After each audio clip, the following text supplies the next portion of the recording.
নমস্কার বন্ধুরা, welcome to my channel SB explorer. তো বন্ধুরা, সকলকে জানাই শুভ সকাল।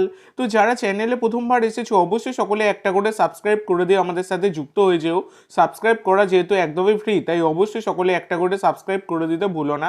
আর টেলিগ্রাম চ্যানেলটাও অবশ্যই ফলো করে নিও। টেলিগ্রাম চ্যানেলের লিঙ্ক কিন্তু ডেসক্রিপশন বক্সে দেওয়া আছে। তো প্রথমেই যে আপডেটটা দিয়ে শুরু করতে চলেছি সেটা হচ্ছে গতকালকে বেঙ্গল সুপার লিগের ফাইনাল ছিল এবং তোমরা সকলেই জানো যে হাওড়া হুগলি ওয়ারিয়র্সের কোচ ছিলেন মোহনবাগানের পরিচিত মুখ, মানে মোহনবাগান সমর্থকদের কাছে যিনি সবুজ তোতা নামে পরিচিত, সেই ব্যারেটো। তো সেই ব্যারেটো তো তিনি প্লেয়ার হিসাবে অনেক ট্রফি জিতেছেন। এবার তিনি হেড কোচ হিসাবে একটা গুরুত্বপূর্ণ ট্রফি কিন্তু তিনি তার ঘরে তুললেন, যেটা হচ্ছে হাওড়া হুগলি ওয়ারিয়র্সের কোচ হিসাবে বেঙ্গল সুপার লিগ চ্যাম্পিয়ন কিন্তু হলেন এবং সেই ট্রফি কিন্তু ঘরে উঠলো। তো এটা অবশ্যই কিন্তু বড় সুখবর ব্যারেটোর জন্য, সেটা বলাই যায়।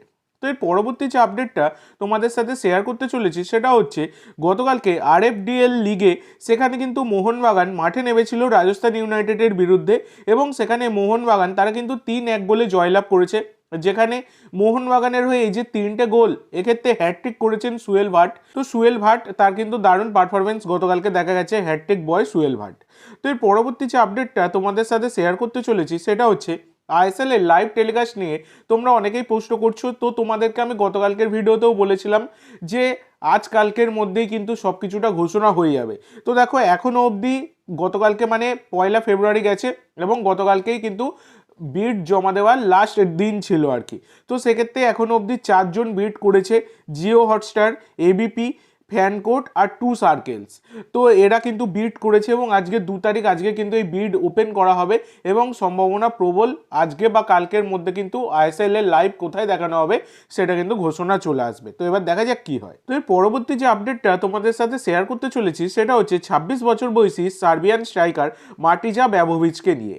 তো এই মাটিজা ব্যাভোভিচ, যার মার্কেট ভ্যালু 1.6 কোটি টাকা, তোমরা সকলেই জানো গত সিজনে যারা তোমরা আই লিগ দেখেছো হাবাসের দল ইন্টার কাশিতে ছিলেন কিন্তু এই মাটিজা ব্যাভোভিচ এবং যথেষ্ট ভালো পারফরমেন্স কিন্তু দিয়েছেন এই মাটিজা।